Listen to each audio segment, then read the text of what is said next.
Welcome to the Accidental Experts podcast. I'm your host, Bryce Hamilton. I'm a licensed clinical social worker and a child and family therapist. I have been in practice for over 15 years, and I'm also a mom of 4. So I know the challenges both professionally and personally.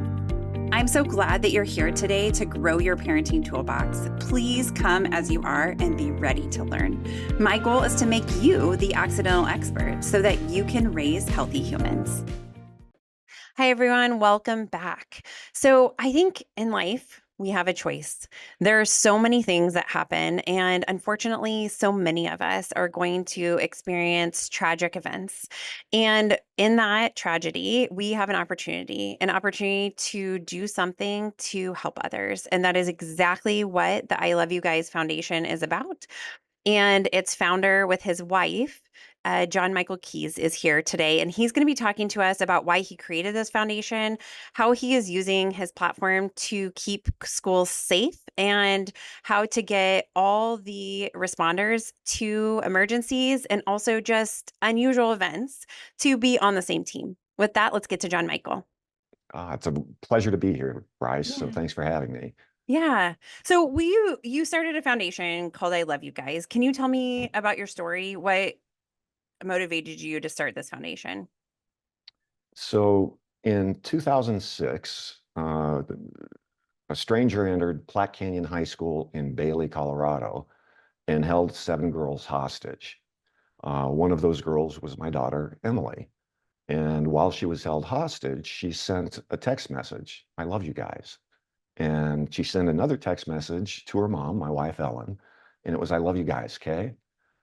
And that was the last text message we got from Emily. The stranger ultimately shot and killed Emily. And based on that text message, we started the I Love You Guys Foundation. Mhm. And initially, the foundation worked with other organizations in support of our mission. But it was really in 2009 when we started diving deep into school safety and crisis response. And what we saw was that there wasn't a standard common vocabulary in crisis response between students, schools, staff, and first responders. And we found a few schools and districts around the country that were using a very specific language. And based on that, created what we called the standard response protocol. Very good. So, do you think that now schools are doing enough to protect kids? And is there legislation around this? I mean, there's a lot of variability that can go into this. How are we doing in meeting your mission? So here we are, man, 18 years later. And today, foundation programs are in over 50,000 schools, districts, departments, and agencies.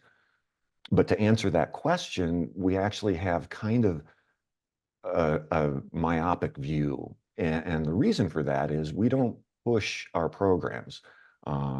We have a very simple philosophy. Go to iloveyouguys.org, take a look, and if they make sense in your organization, download them. Mhm. Uh, and we don't even charge an email address. It's a frictionless download.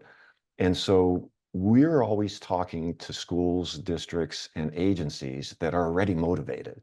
Mhm. And so from our perspective, we're seeing great activity in this, ongoing progress, but it's because we're already talking to the folks who are motivated. Mhm.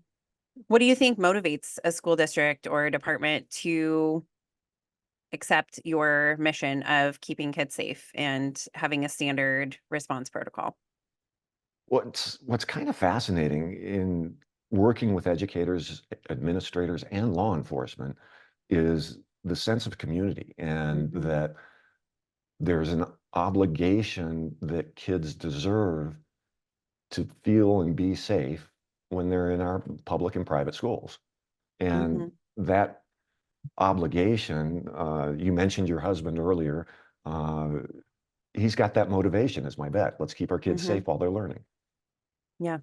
Yeah, my husband's a police officer, and he actually is, in charge of SROs. He is, a deputy chief of police in his department, and so he is in charge of a lot of SROs, and so his department has been trained in the I Love You Guys standard response protocol. And I think that is definitely making them feel more confident that everybody's on the same page. Because I think in crisis, the thing that we're not, even though we practice drills sometimes, right? Like you can't actually prepare for how people's bodies respond, how things happen. But if we have kind of a root memory or something that we're doing the same every time and everybody's doing it the same way, in the therapy world or psychology, we know that we're able to act on that when we do everything the same, right? Every time we respond the same, then we're going to be conditioned to do it exactly the same. So I love this idea of everybody being on the same page, because I can imagine in the midst of chaos that it is so easy for people to kind of stray and do their own thing of what they think is going to provide safety.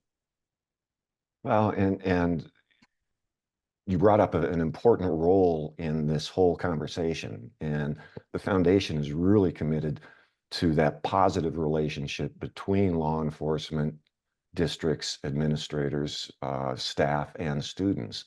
And the school resource officer programs can be a remarkable bridge in that arena. And the right officer, the right training, the right Mhm. equipment um, really creates a huge benefit in the culture and climate of safety at schools. And so, both personally and organizationally, we are extremely committed to school resource officer programs, both nationally and at state levels. Yeah, wonderful. Thank you.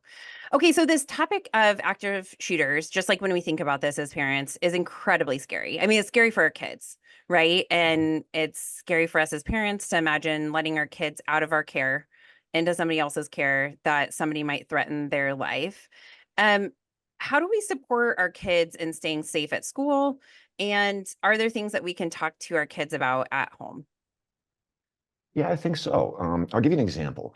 In 1999, we moved from the Denver metro area to Bailey, Colorado. And Bailey is in the mountains west of Denver. It's in Park County. And so it's 16,000 population in 2,200 square miles. So literally, statistically, 7 people per square mile. Um, Kids were in third grade. And it was about 3 weeks after school started when I said to Emily and Casey, all right, we have to talk about lions and tigers and bears because we live in the mountains. And in the mountains, sometimes we get mountain lions. And when you see a mountain lion, get big. Now, tigers are in India. And when we go to India, we'll talk about that. But bears, sometimes bears happen as well. And with a bear, if you bump into a bear, get small. And Emily looked at me and said, Dad, they already taught us this at school. Mm. And so we do have conversations with our kids about what to do when there's dangerous stuff around. And in the face of an active assailant, it's important in an audience and age appropriate way to approach the conversation. But certainly our middle schoolers, our high schoolers, they don't live in a vacuum. Mhm. And if we don't have that conversation, then I think we're doing them a disservice. We saw an interesting study. There's been some formalized research now about the impact of active assailant drills, lockdown drills. Mhm. And one of the side effects, and it was interesting to the researcher, was that after training in drills, there wasn't a lot of change in safety perceptions, but there was an increase in student wellness. And I had to look that up. You probably already Hmm. know, Bryce, Mhm. but there's some quantitative measurements against wellness, and the notion there is that we've given our kids tools to survive a dangerous situation. Mhm. Yeah, I think it is hard. Oh, how do you suggest having those conversations like with our middle schoolers or high schoolers? Obviously, I mean, we do those intruder drills in elementary school starting. I have a daughter in kindergarten, and Mm, they've started doing the lockdown lights out kind of drills, right? yeah. And I think, how we talk to the elementary school kids, because I know that there can be anxiety, right, along with that. And I've seen it in my practice too. But when we are talking to middle schoolers and high schoolers, what do you think is the important things that we're hitting as parents to talk about to them? What's interesting about the standard response protocol is it's based on 5 actions: hold, secure, lock down, evacuate, and shelter. And each of those actions has a specific response. And Hmm. so if we need to keep the hallways clear, maybe it's a medical emergency or a cleanup, then we're going to stay in our room and do a hold. But it's business as usual in the classroom. Hmm. A secure is when something is happening outside of the building. And it might be civil arrest, might be criminal activity, but something is going on outside of the building. We're going to lock the outside doors, but it's business as usual inside.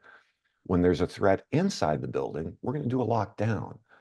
And notice what we've done there. We've created a graduation of risk and Hmm. response. And I think that's an important aspect of the standard response protocol, the SRP, in having the conversation with our students, is that there can be a build up to it.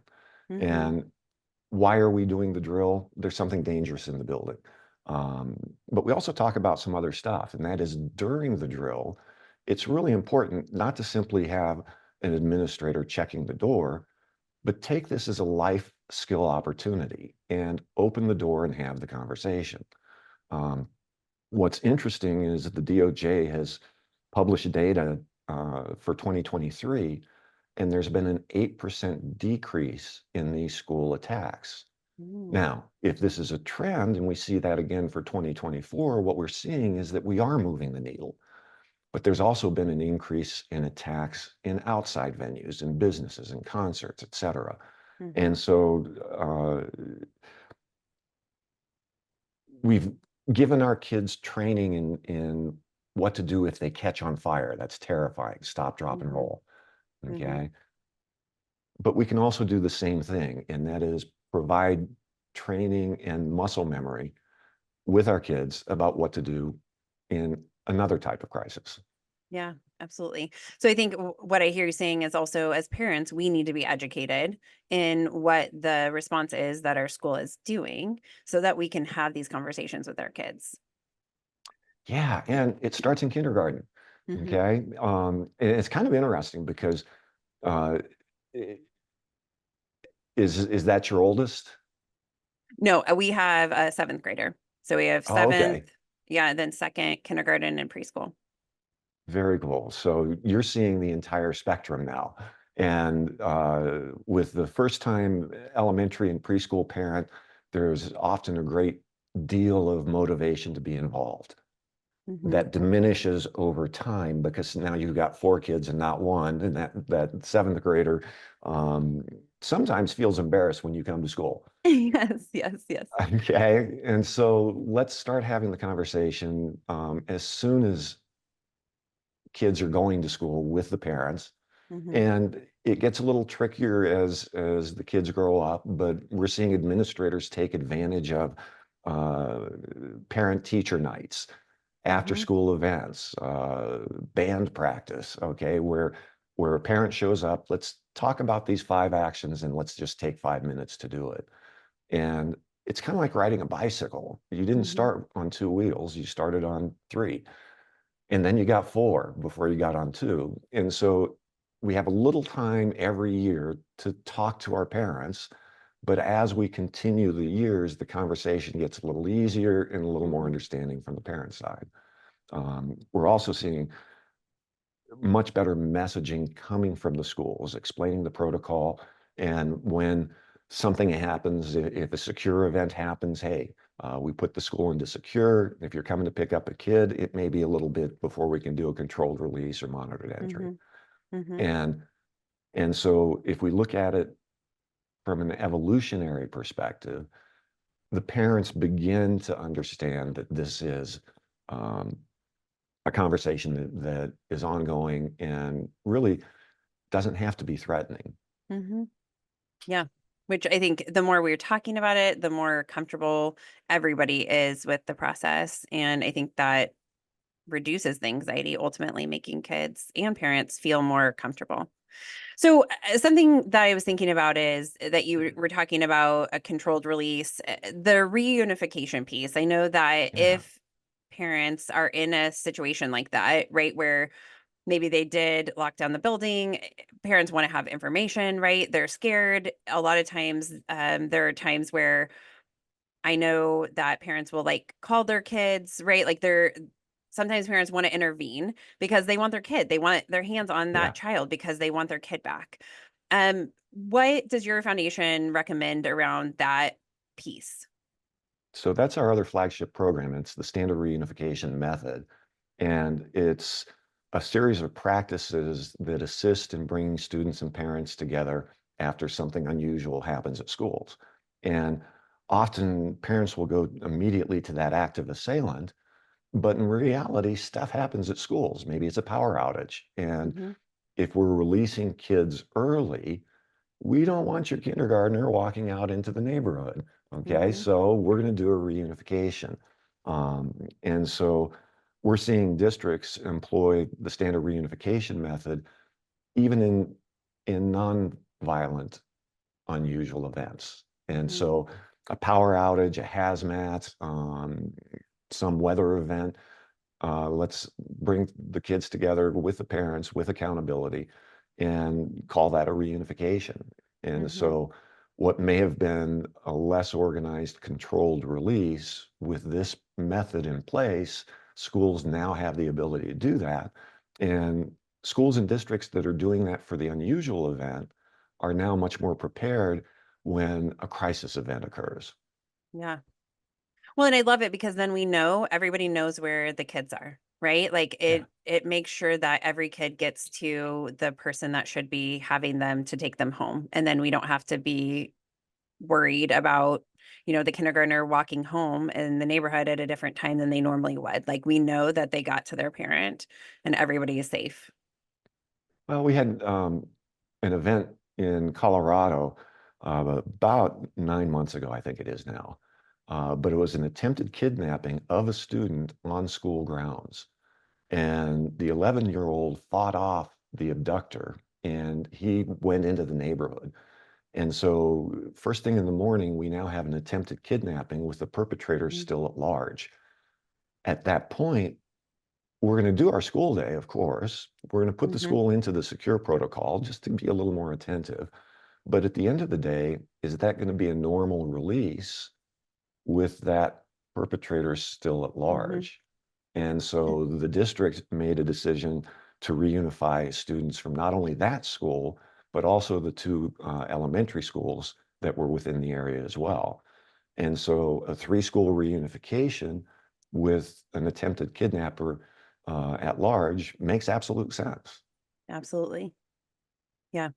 Well, and so I think, yeah, I mean, just thinking about this with my own kids, it's like having a process in place makes everything go so much more smoothly. Like when you just look at life, even when it's our morning routine. So it makes sense that if you have something unusual happen, that we have a plan in place. We want our schools to be prepared so that they can handle these situations. Cause like you said, things happen where just the air conditioner breaks, right? And they Mhm. can't fix it right now. And it's 100 degrees outside and we've got to move kids to a different location to do school. So then we're going to do a different dismissal, right? So that we are making sure that these kids are getting to their parents.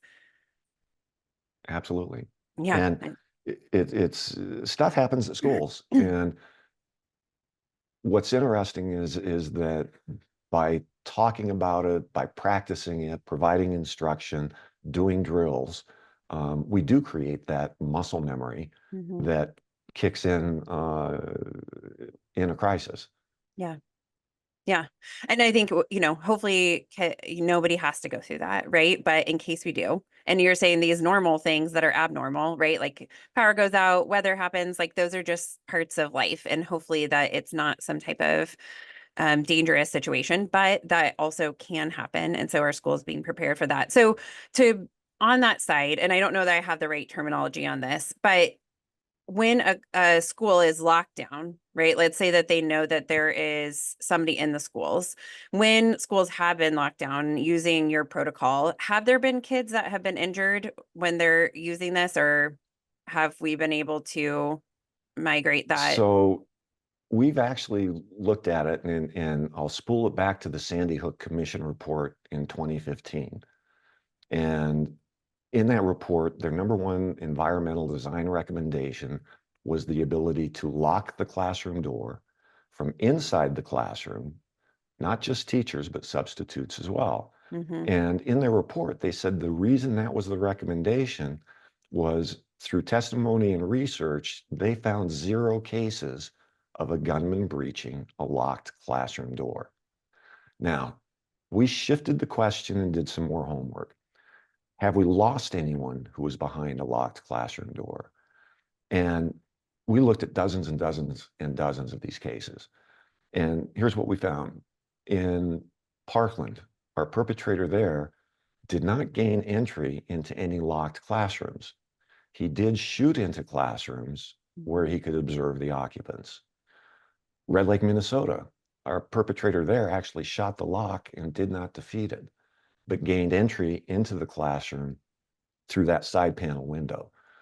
The only other case we found was Platte Canyon. And in that case, the perpetrator was already in the classroom, and it took 1,100 grains of explosives for the SWAT team to breach the door. So here's what we know. A locked classroom door is a proven time barrier, if you will. Yeah. Yeah. Well, and something I struggle with, I mean, I know that as we are building new schools and our style is maybe more open concept, which in theory I like, but I know that that means that a lot of the doors are glass, right? So the whole classroom you can see into, or they're like sliding doors. What do you feel like is your recommendation on that? Do you think that that is, when we're thinking about safety, is the right strategy for students in classrooms? So communities really need to balance the risk versus the reward. And if we're going to engage in that environment, there's technology today that can harden that environment. Mm-hmm. And there are materials that can be applied to glass that limit or even prevent entry of some rounds being shot into the room. And so, Mm-hmm. and yet it still feels and looks like glass. Mm-hmm. And if we're going to create the environment, then let's harden the environment. And especially in new construction, some of these preventative uh, measures are budget dust in the big picture.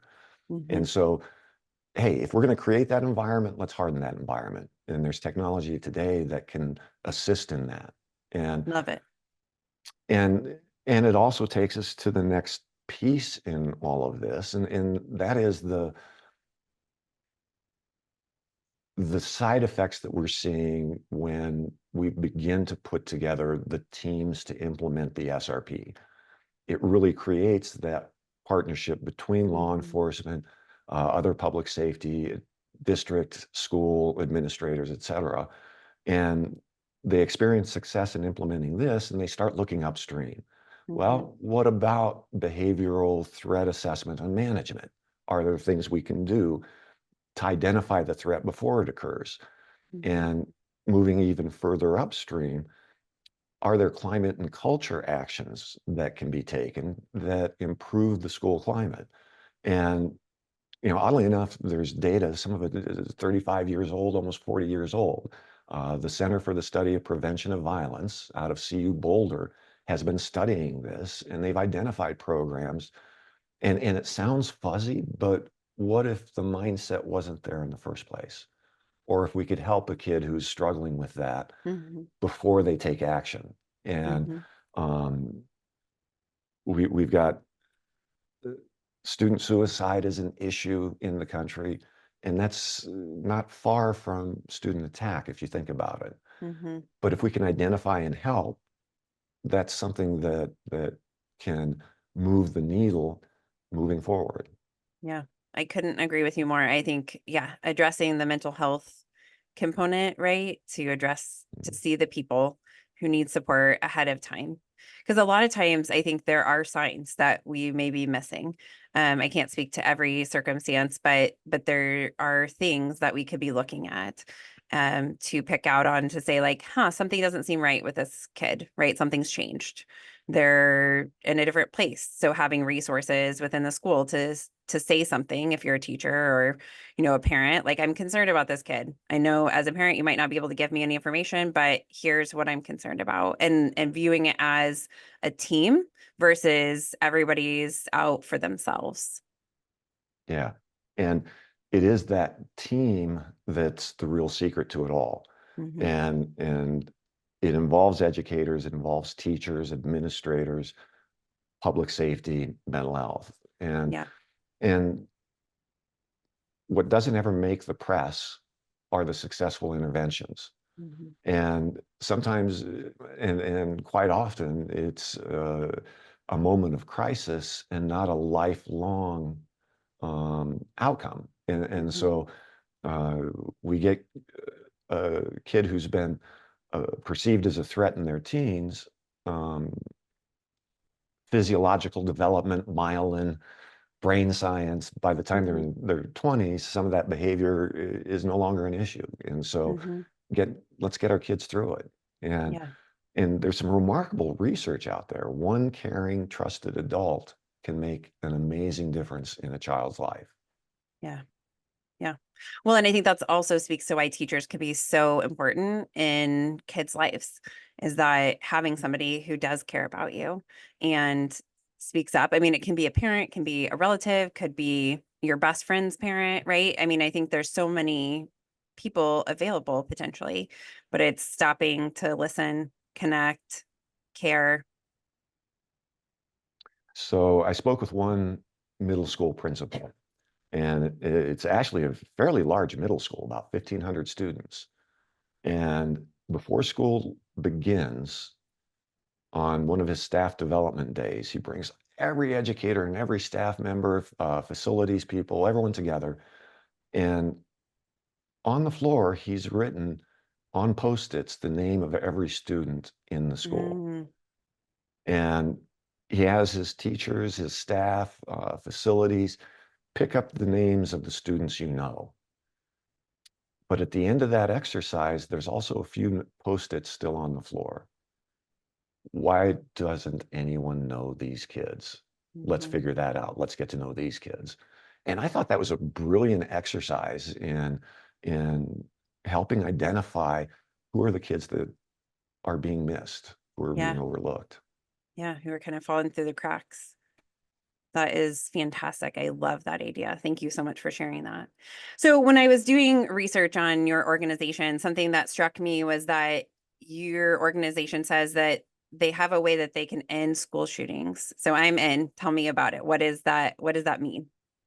I think we actually touched on it, and that is if we've got that motivated team moving upstream and really get to that climate and culture component, it reduces that chance of an interior threat occurring. Yeah. And it was the Secret Service that said in over 80% of these active assailant cases, somebody knew in advance. And so the permission structure and the mechanism to capture an anonymous report, okay, Yeah. and then act on it. And that's the important thing. It isn't enough to have a tip line. There has to be a disposition of what happened to that tip. And if we've got a community at the school and the community level working at that, working on climate and culture, let's get back to not just kindergarten, but Head Start. All right. Hmm. Making sure our kids feel safe and sometimes fed. Okay. All of Hmm. this stuff is about creating that environment where it's less likely for an attack to occur. Yeah. So something that you were saying that I wanted to touch on is creating the connection between the community and the people involved on this team. And one of the teammates or pieces to this team is first responders. How do you think they do that better? Because I think in some communities, I see that they have a great relationship with first responders, whether it be fire, EMS, or the police. But then there's other communities where I think there is definitely a disconnect. How do you think they can do that better? It really takes a champion or two. And and it sometimes takes a champion or two that looks more like the community, and that's an important aspect to it. But some of this isn't fixable overnight. It is uh, a reemphasis on community-oriented policing. It's uh, some of the new practices in law enforcement where uh, they're looking at a cop, a mental health pro, and a nurse all responding to some of the community events and folks, and that incarceration isn't the answer, it's an intervention. Yeah. And so I think we've seen it in the past. Law enforcement changes their tactics to an active assailant, but they're also changing their tactics and how they work in communities. And Yeah. I think the communities where that's a challenge, it's an opportunity for both law enforcement and community to learn from it. Let's identify it, state it, and start looking at what are the remedy paths. Yeah. And rebuilding trust is a process, not a switch. Yeah. And so I wish I could give you a just do this answer, but it really is motivation on both the community and the law enforcement side in figuring out how to come back together. Yeah, absolutely. No, and I think that is the answer, right? I think it is about figuring out what the barriers are, where the breakdown is happening, and then having lots of people from the community and from law enforcement and, fire and EMS coming together to say, how can we build this back? How can we come together? How can we see that we're on the same team?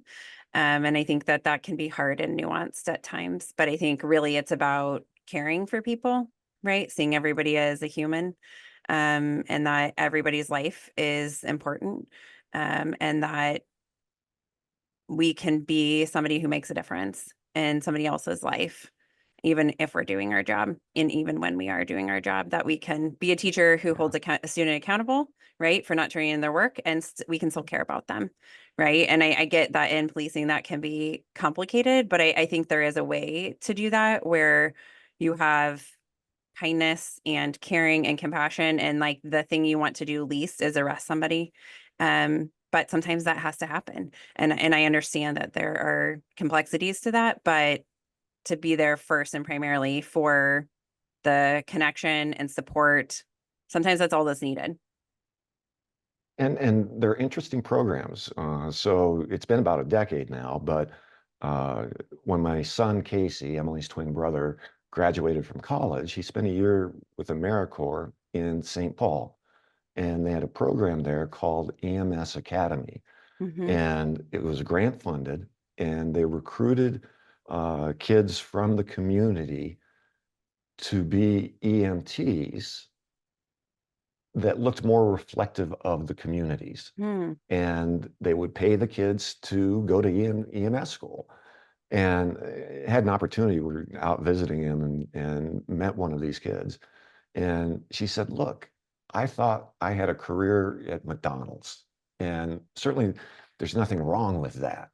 But boy, as an EMS, I see a career path that can take me, maybe it's into fire or maybe it's into health. And and that EMS role also creates interaction with law enforcement from that community member. And I thought the program was fabulous. We championed it with a couple of other fire departments, and it made a tremendous difference in a number of these kids' lives and in the social fabric. We now have EMTs that are more reflective of the communities they serve. Yeah. Well, and that leads me to another question that is very reflective of what we're talking about now and less of where we've been so far. But I was talking to a firefighter many months ago out of California, and one of the things that they do when people are in seventh grade is teach them CPR, and like ways to respond to first aid kind of situations, like taking care of each other. Do you think that it's good for our community and teachers to be trained in first aid and CPR and stop the bleed, which is a response to, some type of catastrophe where somebody is bleeding out? Absolutely. I think it was Harvard, Massachusetts. Don't hold me to that. But several years ago was presenting there, and in this school system, they had something like 70% of the kids were already certified EMTs. That's amazing. And it's one of those life skills that isn't limited to schools. Stop the bleed is an important skill in some traffic accidents, and Yeah. traffic accidents happen. Mhm. And again, it's one of those moments in recovery. Think about the recovery side of things from a kid who didn't have the training but was exposed to a situation versus a kid that did have the training and could respond in that situation. And I think we look at it sometimes from the front end, but look at the back end if we don't do it. Mhm. And so it isn't just simply giving them a life skill, it's also preparing them for recovery after an incident if they happen to be responding to it. Yeah. Well, and it feels good to help people. I think for Yeah. me, like when you're in a crisis situation, no matter what it is, not being able to do anything feels terrible. And so I think having a skill where you're like, you see somebody, they've fallen to the ground and you feel like you can respond to help them out when if you have the opportunity to save somebody's life. I have not, but I hear that it's life changing, right? I Yeah. mean, talking to people who are just an average person that were at a restaurant and somebody collapsed and they knew exactly what to do. I mean, I think that that is such an important thing. And I loved when I heard that they were doing the CPR training. I'm sure there's other states and other counties that are doing it too, but I just thought, what a great life skill. That is probably something that could come in more handy than some of the other things that we learn in school. But I think it's a good thing. So I appreciate your support in that. So what can we do as a community? I know we've talked about a lot of things, but how can we protect our kids as a community? I think you pegged it. It is a community issue. And I'll give you an example of that. In more cases than not, a school is the largest employer in the area, Mm. the highest population center, and is often bringing the community in for community-oriented events that go beyond the student parent population. And again, our perspective is, I won't say tainted, I'd say blessed by the fact that we're working with organizations who are typically going down that path. Mhm. But it really is about, let's just have some frank conversations. Let's respect time, but take advantage of the time when parents are in the building to have that communication. Um, Working with communities is something that schools do all the time. Just take a look at the banners around the football or soccer field. Okay, Mhm. so they've Mhm. engaged with the business community. The engagement is happening. Just foster it, continue it, um, and just it's a process, not a switch, but Mhm. it takes sometimes a champion, but then an opportunity to institutionalize it. And Yeah. communities are different. Mhm. Kansas City is a little different than Albuquerque, New Mexico, but I can Mhm. guarantee you we still have a shared community value and a shared desire to keep our kids safe at school. Yeah, for sure. Absolutely. Okay, so what do you want parents to take away from this conversation? They are the first stakeholder in this conversation. And um, and it's important for parents to know that more often than not, school folks have a commitment to ensuring the right of a parent's child to a safe environment while learning. Um, but pay attention to what gets sent home. Mhm. If we're talking about some of this, uh, let's have the conversation. It isn't always scary. Sometimes the media makes it a little bigger than it might be. And I'll give you an example. We don't simulate an event when we do drills. We just want to create the muscle memory. And so if a parent has a conversation or a concern around the drill, talk to the school. See if you can tag along. And my bet is the answer is yes. And you'll see that now that we've been doing this, in some cases, we've got districts that kindergartners who were trained in this 12 years ago are now graduating, and it's part of the life skill set that we want to develop. Yeah. Yeah. Thank you so much for your time today. This has all been so incredibly great information, and just, I so appreciate your time. Bryce, thank you very much. Thanks again, John Michael. I so appreciate your time. I don't know about you, but talking about this stuff of active shooters and unusual events, being concerned about our kids being in somebody else's care can be scary. But I love this idea of everybody being on the same page for us to train our kids and our teachers and our admin, as well as law enforcement and any other first responders, on everybody being on the same page. I think it's so important that everybody knows exactly how to respond to a crisis so that we can keep our kids safe. With that, I will say thank you so much for your time today. Please rate and subscribe to our show. Follow us on Facebook, Instagram, YouTube, and TikTok. And also, please share our episodes with your friends if you think that they would benefit from this information, as well as keep sending us emails to suggest topics for future episodes to accidentalexperts@gmail.com. Have a fantastic day. Some words from our legal team. The information presented in this podcast is not intended or implied to be a substitute for appropriate professional advice, diagnosis, or treatment. All content, including text, graphics, images, and information contained on or available through this podcast, is for general information purposes only. This podcast makes no representations and assumes no responsibility for the accuracy or information on or available through this podcast, and such information is subject to change without notice.